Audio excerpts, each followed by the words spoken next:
Hello everyone, welcome to another episode. In this episode, we'll discuss 3 things that you may do to improve the performance of your queries. And I must admit, when you're a data analyst, performance of the queries is not your top priority. Because you'll just write a query, then you'll run it probably once or maybe like twice or 3 times. And then if it runs in 5 seconds or 5 minutes, doesn't really matter. However, I think it's good to know the basic guidelines because it may be actually a difference between 5 seconds or 5 minutes, or when you work with really big data sets, it may be a difference between 5 minutes or 15 minutes and 5 hours. Trust me, simple changes to your queries that we'll talk about today can make such a difference when working with hundreds of millions or billions of rows. Okay, so let's get to it. What I will be using in this video to show you some things is a table called, test table, and I will leave you a code to it in the description of the video, but essentially you can just download this SQL, okay, select that I want to execute it on localhost connection, and then basically what it does, it creates a table, then it creates a SQL procedure, and SQL procedure is slightly more advanced topic. We will not cover it, however, just know that it will add some rows to your table, and here you can change the number of rows. So by default, or not by default, how I made it is it adds 10 million records to your table just so that you can see the performance impact. Then you just can call this method. I will not do it because it takes a few minutes to be completed. And then a simple select and a commit. And commits we already covered. If you don't know what commit does, please go watch. I think this is the previous video in this video series, in the SQL course series. Okay, so now that we know this and we have our test data, we can move to our queries. And the first point we will cover is make or write smart queries, or rather do not make silly mistakes in your queries. First thing I'd like to show you is I think a classic is a group by case when. And to me, this is a big no-no. Basically, if you have to do this, you should reconsider how the table that you're extracting data from is made, and if you should not actually include the fact, or if you should not include this group by key in a table itself. So when the data is loaded into the table, if it should not also produce you this result, so either basket 1 if a fruit is banana in this test table, or basket 2 if a fruit is orange in this test table. So basically you should consider, okay, can I do that somehow different? Because this is a big, or can be a big problem for you. But of course, sometimes you cannot change it, and this will be the same for all the queries that I'm going to show you. Basically, sometimes you just have to do it because this is the situation, and this is also fine. So this should rather be a guideline for you, so that when you have to take a look at performance, you basically know what to spot, what to look for, right? So that you can then somehow try to change it and improve the performance as a result. Next thing we'll talk about is also a case when, but not in a group by, but in order by. So this query, like what it does is, to be honest, I could not come up with like a real use case that would have some actual value. And yet now you can see that we don't have any results in rows in the table, therefore did not return anything. However, what you can see here is that we have a case when in an order by, right? And it should also be avoided as case when inside right here, right? So basically this case when, if the fruit is banana or the fruit is orange, it will sort by X, otherwise we'll sort by Y. Pretty weird, I think takes some time to understand. Maybe you will have to run that on your own using the test table test data, because here if you just call this procedure that we have right there, you'll have the test data. But essentially, you also want to avoid case whens in order by, and this is a common theme. You want to avoid case whens in any type of expression other than after select. So basically, having a case when after select is fine, but having a case when in a group by, in an order by, in having a case when in a join, this is very bad. you should avoid this as much as possible. Now, this query also shows one more thing, not necessarily related to performance. I already mentioned this, and it is using a select star. And once again, if you are just running a query that will just run once, you just want to check something, this is fine. But if you are writing a code that will be then later on used somewhere in production, in automatic process, you want to avoid this because you lose control over the output of your code. And essentially someone can add a column to the table, and you will select it in your code. Or what is, I think, worse, is somebody can remove a column and then you will not even know that it was removed, right? This query will not produce an error, will still run fine. But if you had this column right here by its name, this query will produce an error. And this is a much, much better result than not producing an error, but producing an incorrect result in the data, which can or cannot be spotted. You can have queries like this run for half a year, and then only in half a year notice that, oops, something was wrong for the past half a year. And then it's pretty tough to fix. So here, how we could make this query better is, okay, so we still have the star, which is not ideal, but instead of having the order by or the case when inside of the order by, you can have the case when right here, and then save this column as a sort key, and you can order by sort key. And that's important if you have an alias, that if you have a column alias, you can use this in a sort order by clause, just because of how the order of things is happening here, right? So the alias is applied before the order by, so the order by already can make use of the alias. Of course, the result here produced may be slightly different. However, this is just like an idea, right? What you can think about when you have this query and it performs you bad, and then you have this query. Okay, the next thing, and I think this is pretty common. I've seen it at my work even recently. So basically, you make a join, right? You have one table, and this we all know, we work with the people and countries table before, and then you want to make a join, and you need to take only part of the column. So here we are taking first 9 letters of the name column from the people table, right? From the countries table. And we are setting it equal to the name, the country column from the people table. And this is something that will slow down the join significantly. It will make it impossible for the join to use an index, and to indexes we'll get to in this video. And as a general rule, inside of a left join, you should avoid any type of functions. So I think the substrings are the most common, and later on we'll get to the second query, you'll see the second example. But as a rule of thumb, you want to avoid inside of a left join any type of functions.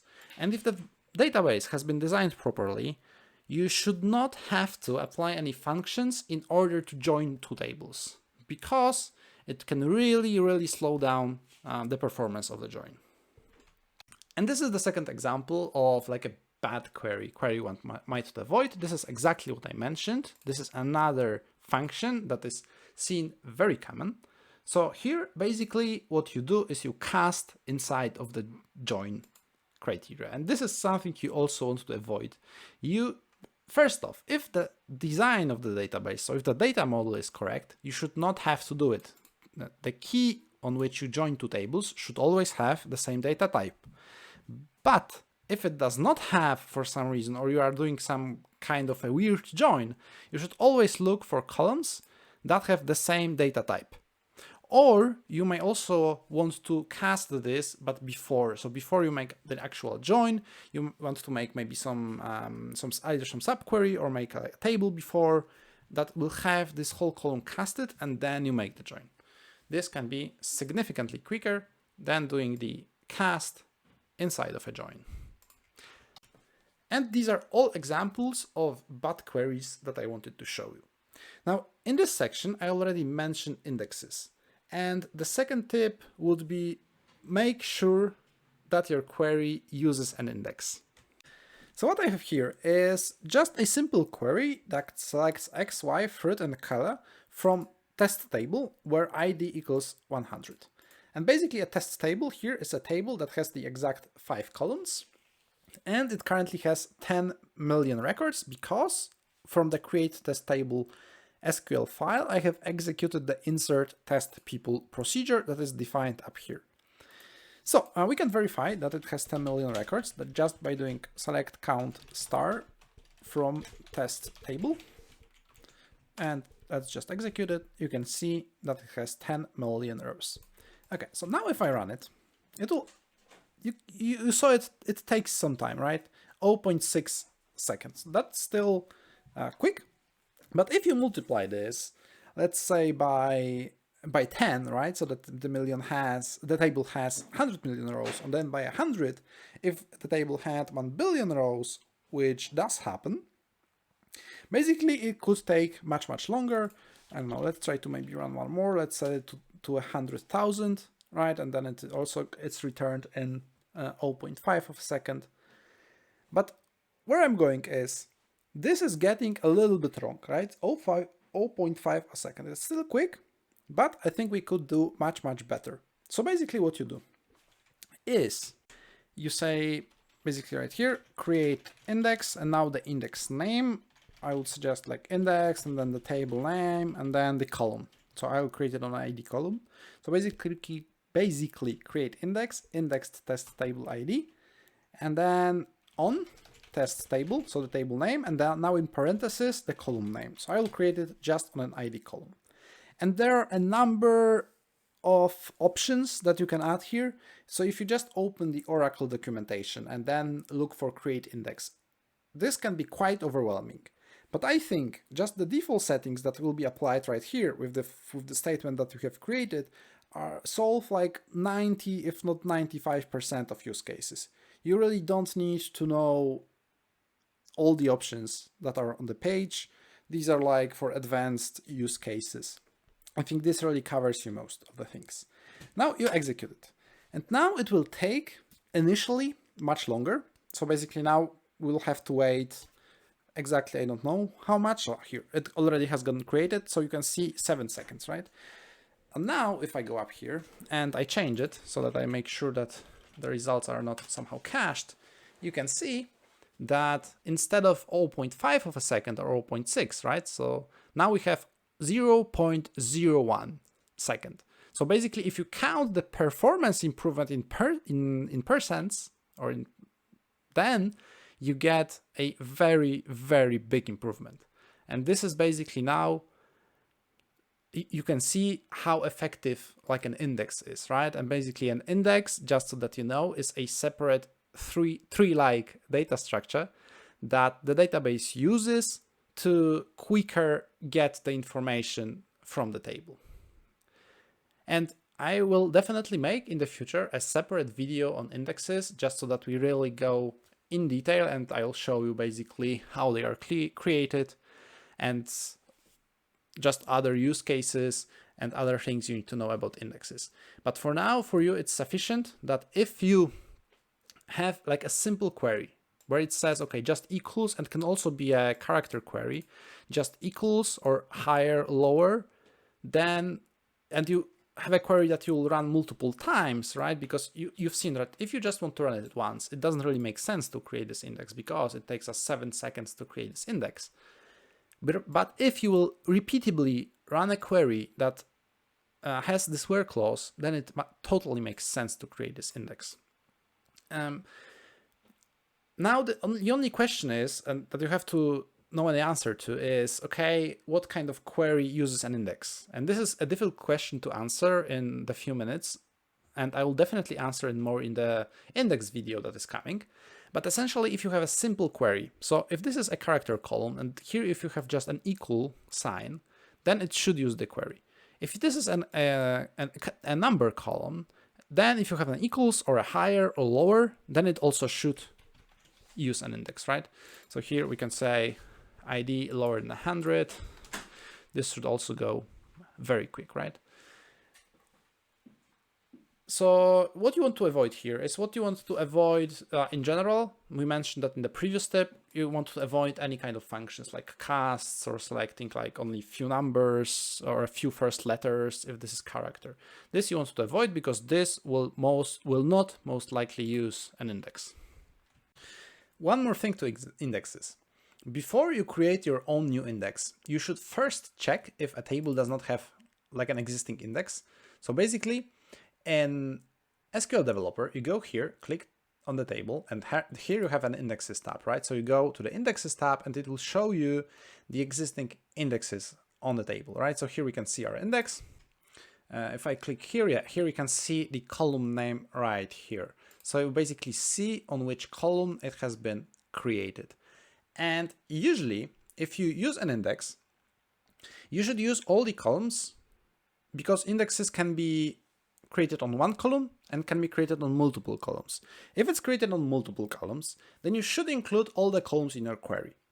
But on most DBMSs, you actually don't need to do that. It's sufficient if you include the leftmost columns. So if you have columns 1, 2, and 3, if your query consists of only 1 and 2, most DBMSs should still be able to process the query using the index, and it still should be fast.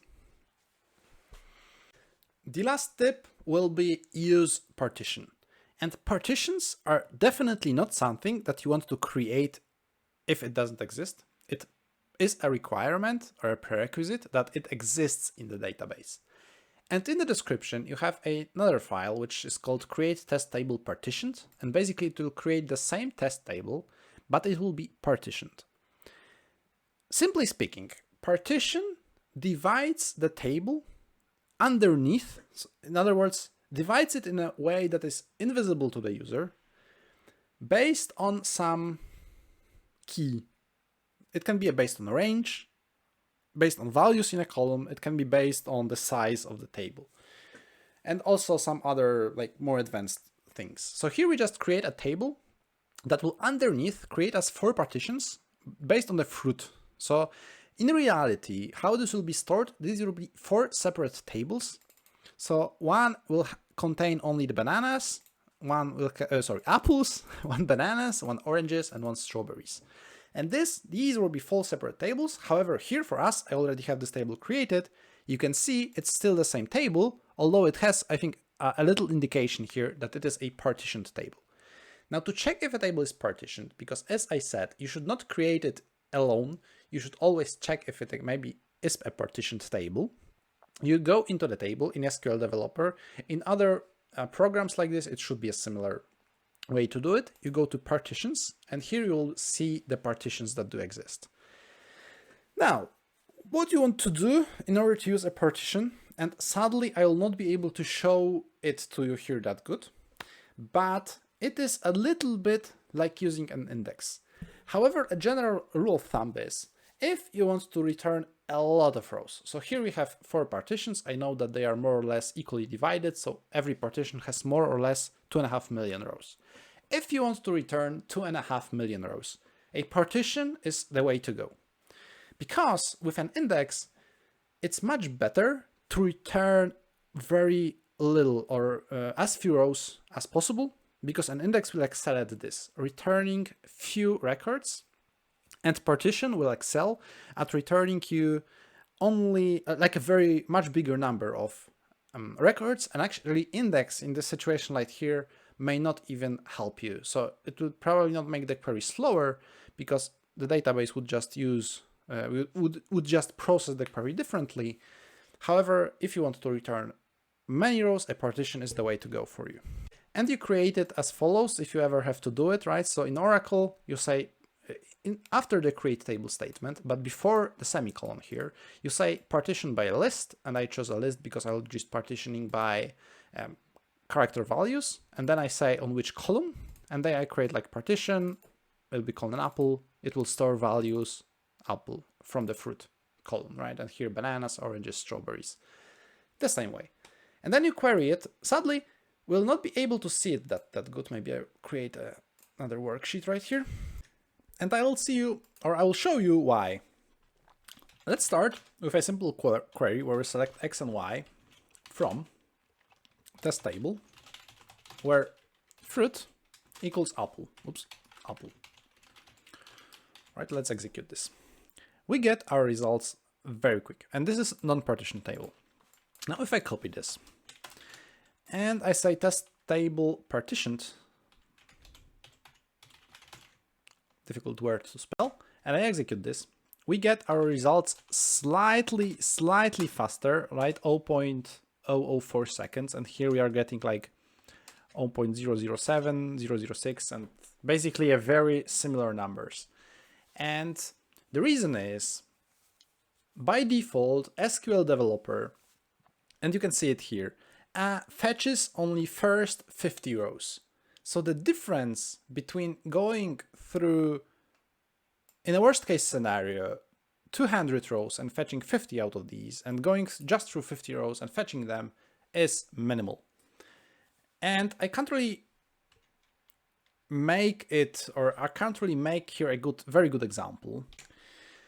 But essentially, on this, you'll have to trust me a little bit. So if you have to retrieve a lot of data from a table, you should first go and check if it's not partitioned, right? So I would not advise to go ahead and create actually a partitioned table without consulting a person who knows a little bit more about this, because here we are getting into more advanced topics, and on some DBMSs, this is a little bit more, you have to take some more things into account. But essentially, if your table is partitioned, you can just go, you should be able to go and use the partitioned more or less as you use an index, right? So if it's a partition by list, as I said here, then you just specify here some values. It can be partitioned by value or by range, right? Then you just use it as an index by specifying also numeric columns, where numeric column is equal, is higher, lower, and so on. So here, if you have to retrieve many rows, this is your best bet. Let's maybe try to do instead of fetching 50 rows, let's try to fetch the SQL developer max, which is 5,000, I think. So basically fetch first 5,000 rows only. And this is basically, I currently don't remember if you have covered it, but if you want to fetch only some first rows from a table, basically you use something like this. So fetch first 5,000 rows only. And here we can see, yeah, also this is also very fast. So here we'll not really be able to see the results, because even this is a little bit longer. So now you have to remember that basically here, if you run it the second time, the results will be cached. So the execution time will not really be that accurate. So you basically saw that the second time was much faster than the first time. This is something feature called caching, right? Where the database or the SQL developer here detects, okay, you're running the same query the second time, therefore I will just return you the same results. So here, the 3 tips are, first off, make sure that you avoid bad queries. So write your queries in a smart way, avoid silly errors. Second is use an index. Go into a table, check if it has any indexes. If it has, make sure or try to write your query in a way so that the query uses the index. And 3, the same for partitions. Check if the table is partitioned. If yes, then please try to use a partition. And these are my 3 simple quick tips on how you can make your queries perform much better. And for now, I would like to thank you all for watching, and I will see you in the next episodes.